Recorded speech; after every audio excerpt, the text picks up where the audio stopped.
Good morning. First, on behalf of all of us here in the city of Duncanville, we want to extend our deepest condolences to the family of Miss Regina Phillips. Next, I want to reassure the community that there is no immediate danger to the public. Throughout the investigation, we have determined that this was an isolated incident. On May 6, 2024, at 6:06 a.m., the Duncanville Police Department and Fire Department were dispatched to a structure fire at 611 Oriole Boulevard. Within minutes, officers and firefighters arrived at the scene. Firefighters quickly entered the apartment and located Miss Phillips. Miss Phillips was evacuated from the apartment, and shortly after, it was discovered that she suffered a gunshot wound to the head. Miss Phillips was pronounced deceased at the scene by Duncanville Fire Department medics. During the investigation, it was revealed that our officers responded to the same location on Sunday, May 5th. That 911 call for service came out as a verbal disturbance between Miss Phillips and a James Rias, a 63-year-old male.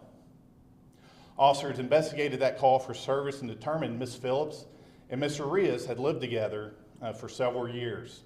And based on their interviews and evidence, no family violence occurred at that incident. The officers followed department policy and completed a report documenting the incident.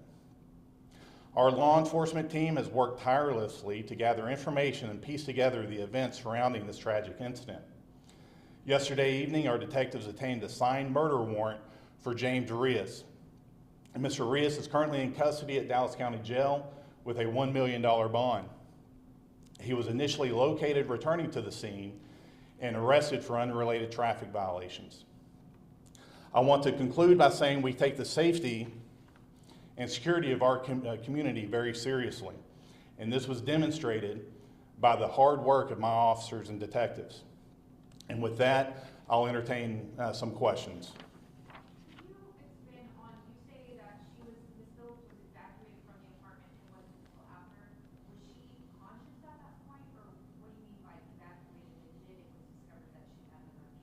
So that's a fire department question. They're the ones that evacuated her. I'll bring Interim Fire Chief Chase here to answer that. So when the crews entered the apartment complex or the apartment itself, they initiated a search, found an unresponsive person inside the townhouse. I'll leave out the exact location due to the ongoing investigation. Due to the smoky conditions, they did bring that person outside, and that's when they determined they couldn't provide any type of resuscitative efforts. Did you have a good idea she was in there, or was this a routine search? We do routine searches all the time, but there were reports that someone was inside at the time, so that did escalate the search efforts. What was the extent of the fire when you all got there? There was active fire inside the apartments, or inside the apartment. I'll leave it at that until the fire investigation's done. That is also attached to the police investigation. And is this an arson investigation, then? Do you believe that Mr. Rias set the apartment on fire? Yeah, I will state that it's a fire investigation until they determine it is arson. So right now, no cause? Not at this time. The fire marshal, Duncanville Fire Marshal, the State Fire Marshal, believe they called in help from Cedar Hill and Lancaster Fire Marshals just due to the magnitude of the investigation with a fatality. They called in some extra help. They're continuing that investigation. They've sent, gathered evidence just like the police have, except on the fire side. Can you determine how long after she was shot the fire started, or how long prior she had been shot? No, ma'am, we don't have any idea on that. Chief, this is a question for you. Do we know of motive at this time? No, ma'am. I'm not able to provide that at this moment. I will tell you that our investigators worked tirelessly to conclude this investigation, and that's exactly what we did. What do we know about the suspect in fires? Is he from Duncanville?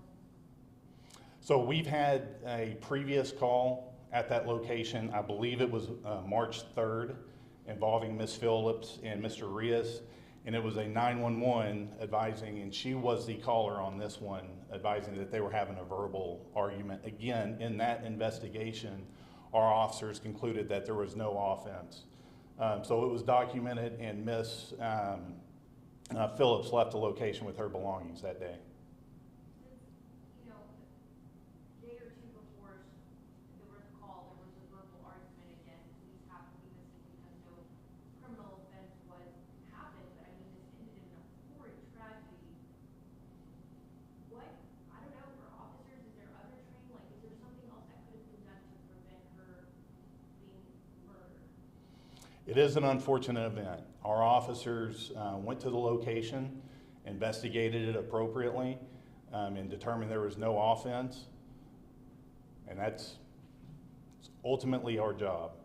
When they called you guys on 6 miles off Big Bend, what was the nature, did they say the nature of the argument, like to the point that it's a verbal spat that they needed police to come in? No, ma'am, it was just a verbal argument.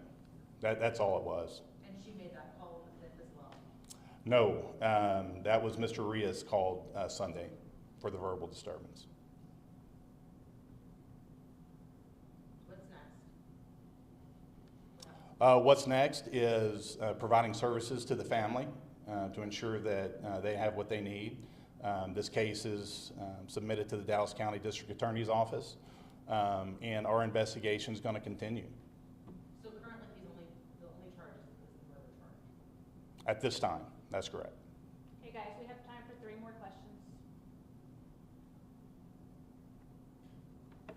Thank you.